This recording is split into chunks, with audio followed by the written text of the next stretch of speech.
Good morning students, mathematics की classes में आप सबका स्वागत है। अपन लोग बात कर रहे थे मैट्रिक्स की। मैट्रिक्स में मैंने आपको सबसे पहले बताया कि मैट्रिक्स में एक रेक्टेंगुलर बॉक्स होता है, आयताकार बॉक्स, उसके अंदर एलिमेंट्स होते हैं और ऑर्डर जो होता है वो m क्रॉस n होता है। m क्रॉस n का मीनिंग क्या होता है? m जो होती है वो रो होती है और जो c है वो कॉलम होता है। i और j में भी सेम स्टोरी है। i की रो को रिप्रेजेंट करता है और j कॉलम को रिप्रेजेंट करता है। राइट है। टाइप्स ऑफ मैट्रिक्स अपने सभी हो गए थे। टाइप्स ऑफ मैट्रिक्स में उम्मीद है मेन ज्यादा भी नहीं है तो आपको स्क्वायर मैट्रिक्स का जरूर पता होना चाहिए। स्क्वायर मैट्रिक्स का नाम सुनते दिमाग में m इक्वल टू m की फीलिंग आ जानी चाहिए। इसका मतलब जितनी रो उतने कॉलम, पहली बात। दूसरी बात, इसके अंदर एक प्रिंसिपल डायगोनल होता है, मुख्य विकर्ण होता है, उम्मीद है सबको पता होगा। फिर उसके बाद में इकाई मैट्रिक्स, आइडेंटिटी मैट्रिक्स को सबको पता होना चाहिए। 1 0 0 1 होती है। प्रिंसिपल डायगोनल के एलिमेंट्स 1 होते हैं। उसके बाद में मैंने आपको ऑपरेशन बताए, प्लस माइनस करना और कांस्टेंट से मल्टीपल करना। आज अपन बात करेंगे मल्टीपल की, प्रोडक्ट की। प्रोडक्ट का रूल मैंने आपको लास्ट क्लास में बता दिया था। आप क्लास के पार्ट्स वगैरह में आपको बना दूंगा अवेलेबल है सब। अपन बात कर रहे थे प्रोडक्ट की। प्रोडक्ट बोले तो कि दो मैट्रिक्स कैसे गुणा होती है, कैसे उनका प्रोडक्ट निकलता आता है, मल्टीप्लीकेशन। तो रूल ये कहता है कि पहली वाली जो मैट्रिक्स है और ये दूसरी मैट्रिक्स है, तो पहले वाली मैट्रिक्स में स्तंभों की संख्या दूसरी वाली मैट्रिक्स में पंक्तियों की संख्या के इक्वल होना चाहिए। मतलब n इक्वल टू टी का फीलिंग आ जाना चाहिए। किसका? n equal to t. तो फर्स्ट वाली मैट्रिक्स में कॉलम, सेकंड वाली मैट्रिक्स में रो इक्वल होना चाहिए। राइट है। उसके बाद में मैंने आपको बताया था कि नई मैट्रिक्स जो बनेगी उसका ऑर्डर होगा m क्रॉस क्यू। अब शुरू करते हैं। जैसे ये a मैट्रिक्स है 1 2 3 4 और ये b मैट्रिक्स है अपने पास 2 3 6 8। राइट है। आपको ए बी निकालना है। क्या निकालना है आपको? A b. क्या निकालना भी? A b. सबसे पहले तो प्रोडक्ट हो गया, कि बिल्कुल होगा क्योंकि दोनों का ऑर्डर है 2 क्रॉस 2, इसका भी ऑर्डर क्या है 2 क्रॉस 2। प्रोडक्ट हो गया कि हाँ सर होगा ना, क्यों नहीं होगा, मना थोड़ी कर रहा है। तो ये वाली रो इस वाली कॉलम के साथ होगी, तो 1 को 2 से करेंगे, 1 मल्टीप्लाई 2 आ जाएगा, बीच में प्लस आएगा। फिर 2 को 6 से करेंगे। अभी बिल्कुल एक स्टेप बता रहा हूँ आपको। फर्स्ट रो फर्स्ट कॉलम, देखो आप पहली वाली पंक्ति पहला वाला step, first row first column के एलिमेंट्स आपस में मल्टीपल होकर एड होंगे। 1 multiply by 2 plus 2 multiply 6। Right है। पहली पंक्ति पहला स्टेप। आगे चलते हैं। 1 3 से मल्टीपल होगा, 1 मल्टीप्लाई 3 दिखेगा, प्लस 2 8 से होगा तो 2 मल्टीप्लाई 8 दिखेगा। पहली पंक्ति दूसरा स्टेप, 1 3 से प्लस 2 8 से, 2 multiply 8। First row first column, first row second column, click करिए, आ जाओ सेकंड रो।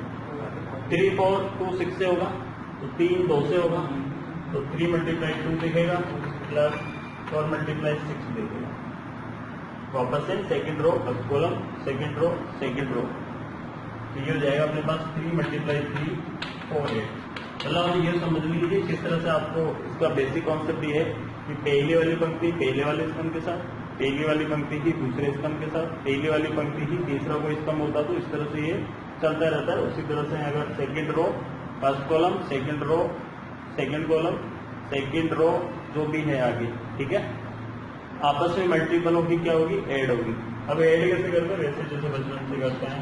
ये 12 हो गया, ये 2 हो गया, 14 हो गया सब, 16 और 3 हो गए सब 19, 24 और 6 30 हो गया। इधर ये हुए 12 और 9 21 हो गए। ये आ गया फाइनली अपने पास में ए बी। क्या आ गया? A B. इसी क्वेश्चन के लिए मैं आपको बी ए दिखा देता हूँ। क्या दिखा देता हूँ? B a. बी ए के लिए आपको पहले बी लिखना है। तो बी वाली जो मैट्रिक्स है वो क्या है साहब? बी वाली है अपने पास 2 3 6 8। ए क्या है अपने पास? ए है अपने पास 1 2 3 4। क्योंकि मैट्रिक्स प्रोडक्ट रूल के लिए कॉम्यूटेटिव रो क्रम नियम का पालन नहीं होता है, इंपॉर्टेंट बात है। इसलिए अगर आपसे ए बी पूछे तो आपको ए बी निकालना है, और अगर आपको बी ए पूछे तो बी ए निकालना है। तो पहले बी फिर ए, वही प्रोसेसिंग है। फर्स्ट रो फर्स्ट कॉलम 2 1 के साथ होगा, 2 मल्टीप्लाई 1 प्लस 3 3 मल्टीप्लाई 3। राइट है भाई।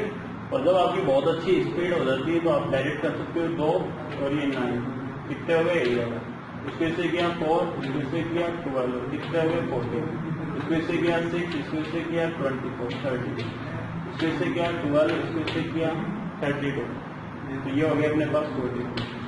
तो कहने का मतलब ए बी और बी ए बी जो है वो बी ए के इक्वल नहीं आ रहा है, और यही अपने आप में काम की बात है, इसलिए जो आपसे पूछेगा वो करना है। तो मैथमेटिक्स में अगर दो मैट्रिक्स प्रोडक्ट कब होगी, पहली बात तो ये है कि पहले वाले मैट्रिक्स में स्तंभों की संख्या दूसरे में पंक्तियों की इक्वल होनी चाहिए। मतलब पहले वाले मैट्रिक्स में number of column equals to second matrix में नंबर ऑफ रो के इक्वल होनी चाहिए। दूसरी बात, प्रोडक्ट होने के बाद में न्यू मैट्रिक्स का ऑर्डर भी आप पहले से चेक कर सकते हो, ये आपको गलती होने से बचाएगा। तीसरी बात, मल्टीपल कैसे करते हैं, पहले वाली पंक्ति पहले वाले स्तंभ, पंक्ति स्तंभ, पहली पंक्ति पहले स्तंभ के साथ, फिर पहली पंक्ति दूसरे स्तंभ के साथ, पहली पंक्ति तीसरे स्तंभ के साथ, ठीक है, फिर सेकंड रो फर्स्ट कॉलम के साथ, फिर सेकंड रो सेकंड थर्ड, इस तरह से एक प्रोसेसिंग होता है, आपस में प्रोडक्ट होके ऐड हो जाती है। और एक दो क्वेश्चन देखते हैं, आप स्क्रीनशॉट लो इसका। ये में निकल गया। तो ये फाइनल ए बी और बी ए इक्वल नहीं होते, ये आपको क्या करना है, ध्यान देना।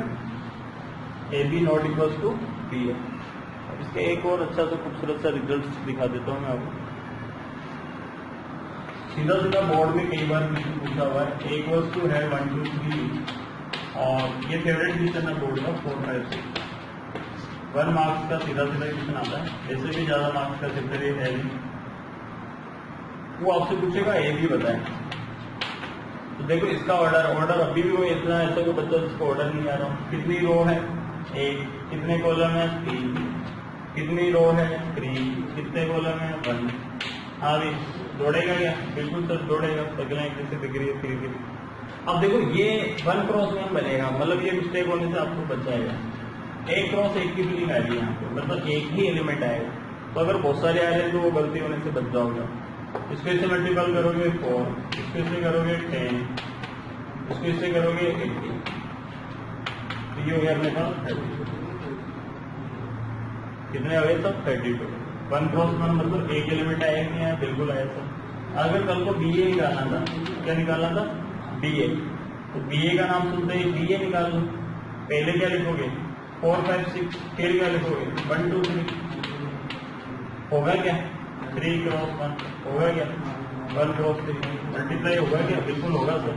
और पासवर्ड क्या है, 3 क्रॉस 3 तो नए एलिमेंट आएंगे। अब देखो बेसिक से, एक ही रो है एक ही कॉलम में, ऐड करने के लिए कुछ नहीं है। एक ही रो है एक ही कॉलम में, 8 आ गया, 4 को 3 से करेंगे 12 आ गया, 5 से करेंगे 5 आ गया, 10 आ गया, 15 आ गया, 6 आ गया, 12 आ गया, 18 आ गया, तो 3 क्रॉस 3 आ गया, सिंपल है। तो ये एक तरह से प्रोडक्ट है, इसकी प्रैक्टिस करनी है। 2-4 क्वेश्चन देता हूँ, आप आराम से प्रैक्टिस करें। तो पहला जो क्वेश्चन है, ये क्वेश्चन लिख रहा हूँ यहाँ पे, तो आप उसकी प्रैक्टिस कर लेना। नंबर 1 क्वेश्चन है 2 6 8 -7 A 3 4 5 6 B। क्या निकालना है, a b and b, a b and b. Second question है 1 -1 2 -2। ये ए है, आपको क्या फाइंड करना है, ए स्क्वायर। ए स्क्वायर का मतलब होगा ए डॉट है, इसका इसका इसका इसका स्क्वायर कर दो, ए डॉट है, राइट है। थर्ड एक क्वेश्चन और है, ए इक्वल्स टू है 4 5 6 और बी इक्वल्स टू है 6 7 8। क्या निकालना है, ए बी एंड बी। ये 3 क्वेश्चन है जो आपको सॉल्व करने हैं। प्रॉब्लम्स हो यहाँ स्कूल आके कॉन्टेक्ट करिए, बाकी का पढ़ते रहिए, अपना बहुत ध्यान रखिए। Thank you. तो स्क्रीनशॉट ले लेना, इसके क्वेश्चंस आने चाहिए आपको ये।